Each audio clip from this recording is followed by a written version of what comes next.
मेरी तारीख तुमको बताती है कि मक्के के मैदान में, ताइफ के सफर में, ओहद के मैदान में, बदर के मैदान में हमने निकलकर मेहनत की, जुस्तजू की, तब जाकर हमको कामयाबी मिली।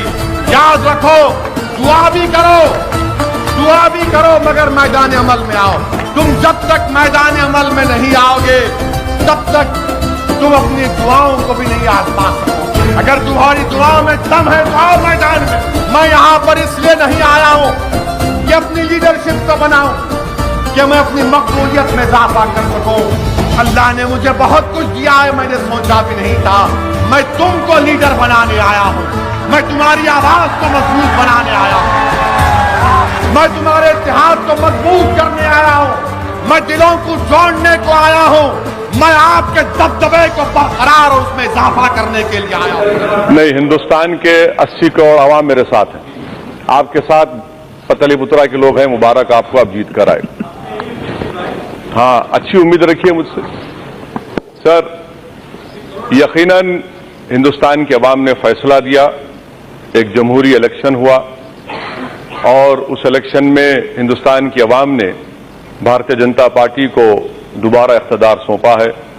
हम इस हिंदुस्तान के इस फैसले की, अवाम के फैसले की इज्जत करते हैं।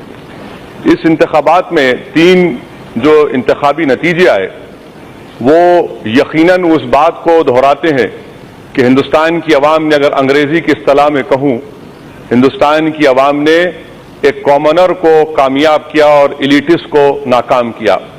मेरी नजर में ऐसे 3 पार्लिमानी हल्के हैं जिसमें अमेठी शामिल है, गुना शामिल है और औरंगाबाद। यहां की अवाम ने एक कॉमनर को कामयाब किया, ये हमारी जमहूरियत की सबसे बड़ी ताकत है सर। तीसरी बात सर, के सदर जमहूरिया के खुतबे में बहुत सी बातें कही गई, हुकूमत के इरादों का, हुकूमत के प्लान का इजहार किया गया। उसमें सर एक बात सदर जमहूरिया ने यह कही कि हिंदुस्तान की डाइवर्सिटी और प्लुरलिज्म इसमें नजर आती है।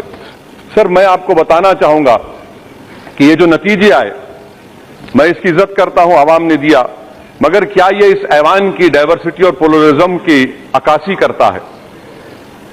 आदाद और शुमार ये बताते हैं सर कि इस ऐवान में 29% अपर कास्ट के लोग मुंतखब होकर आए और ओबीसी के 22%। अब इससे आप खुद अंदाजा लगा लीजिए, किसी को कोई रॉकेट साइंटिस्ट होने की जरूरत नहीं है कि क्या ये ऐवान हिंदुस्तान के उस अजीम प्लुरलिज्म और डाइवर्सिटी की अक्कासी करता है। मेरी नाक़िस राय में वो नहीं करता है। इसलिए कि अगर इतनी बड़ी तादाद में अपर कास्ट के लोग 29% लोग कामयाब होते हैं और ओबीसी के 22%, ये हुकूमत के उस बात को यानी नेगेटिव साबित करता है। दूसरी बात सर, कि यकीनन इस इलेक्शन में जितना हिंदू कंसोलिडेशन बीजेपी के पास हुआ है उसको कोई इनकार नहीं किया जा सकता। सीएसडीएस लोकनीति का डेटा है सर कि पिछली बार से अब की बार 37% से 44% हिंदू वोट बीजेपी को मिला है। ये मैं नहीं कह रहा हूं, हिंदू अखबार में लोकनीति सीएसडीएस की रिपोर्ट है। हमारे मुल्क में रिलीजियस डिवाइड है, इससे कोई इनकार नहीं किया जा सकता। एनडीए ने 51% हिंदू वोट लिया है। तो सर अगर आप देखेंगे 80% का 51% अगर आप देखेंगे तो आपको 60% हिंदू वोट मिला है। और दूसरी बात सर, यह बात बिल्कुल सही है कि कांग्रेस को, नाम निहाद सेकुलर पार्टियों को, उनकी जिंदगी में, उनकी पार्टी की तारीख में इतना मुस्लिम वोट नहीं मिला जितना इतनी बार मिला है। बिल्कुल मिला है। अब इन दोनों को सामने रखकर आप देखिए कि मेरा हाल तो फंस गई रजिया गुंडों में है। मैं बी टीम और मैं सी टीम हूं। जिस किसी को सूट करता तो मैं उधर बी टीम, इनको सूट करता तो मैं इनका बी टीम। मगर ये जो डेटा आया है इससे साफ जाहिर हो गया है कि हमारे वतन अजीज में ये बड़ी अफसोसनाक और बदबख्ती की बात है कि रिलीजियस डिवाइड है, इससे कोई इनकार नहीं किया जा सकता। और यही वजह है कि हमारे इस ऐवान में मुसलमान जो कामयाब होकर आए हैं वो 4% और बीजेपी के पास 300 से ज्यादा अराकीन पार्लिमान है। वो इस बात का इकरार नहीं कर सकते कि इनके पास एक भी मुसलमान नहीं जीत कर आया, मगर इसके बावजूद भी आपको ट्रिपल तलाक, मुस्लिम खवातीन से हमदर्दी है, मगर हमदर्दी तो कामयाबी में दिखनी चाहिए थी। सर चौथी बात सर, सदर जमहूरिया ने निकाह हलाला की बात की। मैं हुकूमत को बताना चाहता हूं कि आपके पास कौन ऐसे नाक़िस जाहिल लोग बैठकर ये खुतबा तैयार करते हैं। इस्लाम में निकाह हलाला कोई नाम की चीज नहीं, सिर्फ निकाह है।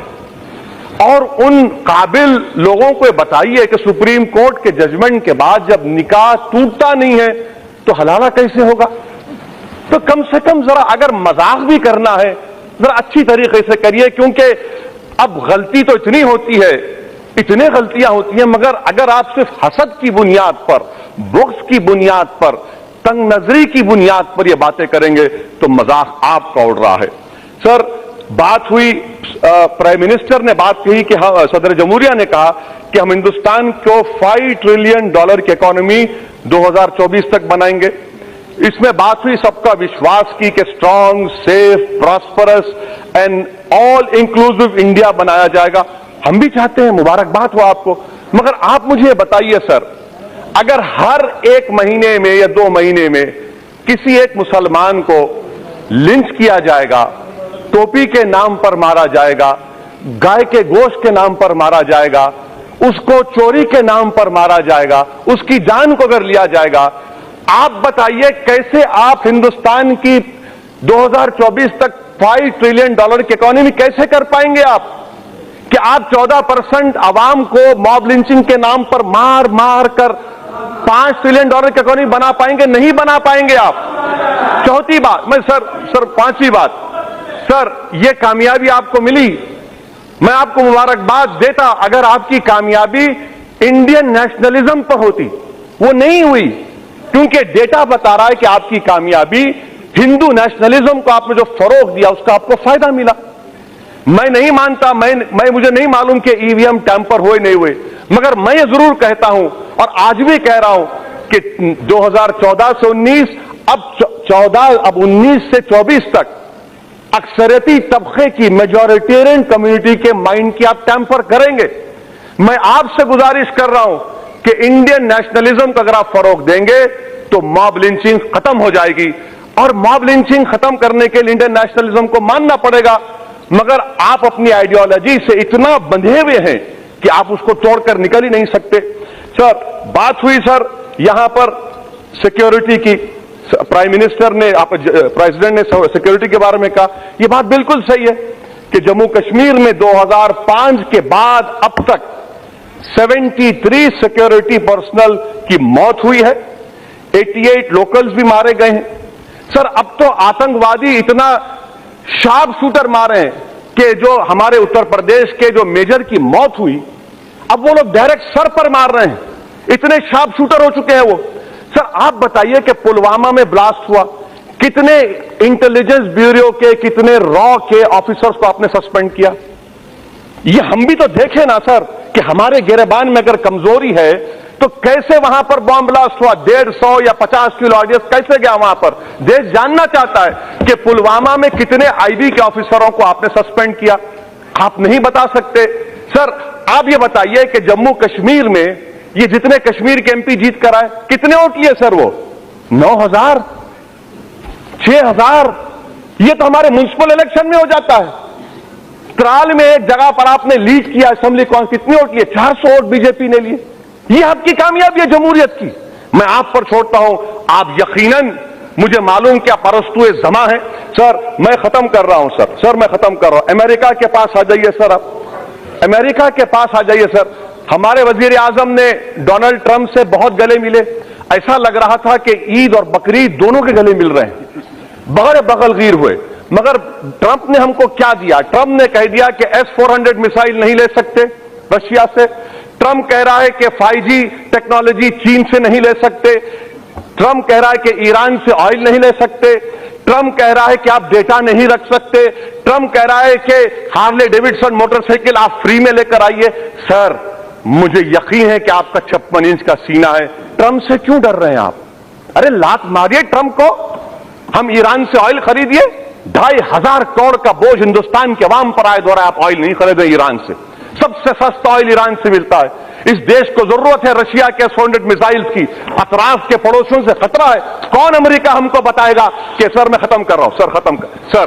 और अमेरिका के रिलीजियस फ्रीडम की रिपोर्ट आई, पोम्पे आ रहे हैं, आप उससे इनकार करिए। मैं भी मानता हूं कि अमेरिका को कोई अख्तियार नहीं है हमारे दाखिली मामलात में मदाखलत करने का, मगर आपकी रिपोर्ट है ना, वो वाकयात की लिख रहे हैं, क्या आप उसको बोलेंगे? सर पैराग्राफ 101, 112 पर ऑब्जेक्टिव्स ऑफ न्यू इंडिया लिखा गया। मैं भी उस न्यू इंडिया को चाहता हूं, मैं भी चाहता हूं, मगर अगर आप इस तरह से माहौल पैदा करते जाएंगे, और सर आपके पास 308 हैं, यहां पर अपोजिशन बहुत कम है, मगर सर मैं आपको यकीन दिला रहा हूं कि जितने लोग यहां पर बैठे हैं, इसमें कोई भी गोडसे का चाहने वाला नहीं है, इसमें कोई भी हेमंत करकरे को मुर्दाबाद कहने वाला नहीं है। ये एजाज, ये ऑनर आपको जाता है, और 5 साल तक ये दाग आपको उठाना पड़ेगा कि आपके पास अक्सरियत है, मगर गोडसे को चाहने वाले आपके पास बैठे हैं, यहां पर नहीं बैठे। सर आखिर में इकोनॉमी के बारे में, जीडीपी हमारे एक्स चीफ इकोनॉमिक एडवाइजर कहते हैं 4.5। सच कौन बोल रहा है सर? हमारी